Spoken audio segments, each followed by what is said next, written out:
Welcome guys, আমি জিয়াদ আহমেদ আকাশ। আমি মিম। চলে আসলাম আরেকটি ভিডিও নিয়ে। সেটা হচ্ছে আমাদের সুপারস্টার মেগাস্টার শাকিব খানের বরবাদ সিনেমার কার চেজ সিন। কার চেজ সিনের এটা হচ্ছে বিহাইন্ড দ্য সিন। তো এটা মুভিতে আমরা দেখছি, কিন্তু মুভির পিছনে কিভাবে এই দৃশ্যটা ধারণ করা হয়েছে সেটা আমরা দেখিনি। তো রিসেন্টলি রিয়েল এনার্জি প্রোডাকশন ভিডিওটি আপলোড দিয়েছে। তো আমি দেখেছি। দেখার পরে আমার অনেক ভালো লাগছে যে আসলে এর আগে একবার বরবাদের একটা বিহাইন্ড দ্য সিন নিয়ে আসছিলাম আমরা। তো যেহেতু এটাও রিলিজ দিয়েছে, চিন্তা করলাম যে এটাও নিয়ে চলে আসি, আপনাদের মাঝে শেয়ার করি। তো যেখান থেকে ভিডিওটি নেওয়া হয়েছে সেটা হচ্ছে রিয়েল এনার্জি প্রোডাকশন। আর ভিডিওর লিঙ্ক অ্যান্ড সোর্স লিঙ্ক আমি ডেসক্রিপশনে দিয়ে দেবো। আর কথা না বাড়িয়ে চলুন দেখা যাক আমাদের মেগাস্টারের কার যে সিন।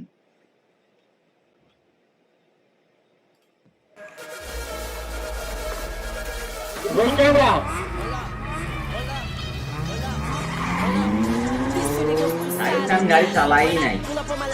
এই যে গ্রিন পর্দা, গ্রিন পর্দাতে গ্রিন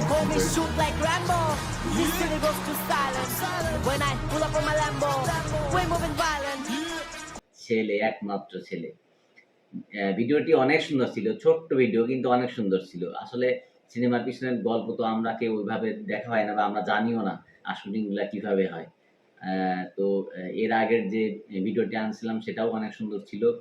আর এটাও অনেক সুন্দর। আসলে আমরা ভাবিই নাই যে শাকিব খান শুধু বসেই আছে, জাস্ট শুধু ড্রাইভিং এর মুডে আছে, কিন্তু গাড়ি অটোমেটিকই চলছে। মানে বিশাল ব্যাপার। মানে দেখতেই ভালো লাগলো দৃশ্যটা। আর আরেকটা ভিডিও অলরেডি চলে আসছে। ওটাও আমরা খুব তাড়াতাড়ি নিয়ে আসবো। তো শাকিব খানের যে লুকটা দিছে এখানে, আর যে এন্ট্রি যে সিন, এটাই ছিল এন্ট্রি সিন। মানে এটাই ১ম এ শাকিব খান বের হয় এই দৃশ্যের মাধ্যমে। আসলে দৃশ্যটা যখন এন্ট্রিটা নিল, আমার মনে হয় যে সিনেমা হলে যারা ছিল তারা তো এমন সিটি মারছে, পুরা সিনেমা হল কাঁপায় ফেলছে। আমার ইচ্ছা করতেছিল সিটি মারতে, কিন্তু আমি পারি না। এজন্য মারতে পারি নাই। তবে ভিডিওটি আমার কাছে অনেক ভালো লাগছে। আর আপনাদের কাছে কেমন লাগছে অবশ্যই জানাবেন। আর আমাদের ভিডিও ভালো লাগলে পরে একটা সাবস্ক্রাইব করে দিবেন, লাইক করে দিবেন। লাইক করে দিবেন। তো ভিডিও আজকের মতো এই পর্যন্তই। দেখা হচ্ছে পরবর্তী ভিডিওতে খুব তাড়াতাড়ি। আল্লাহ হাফেজ।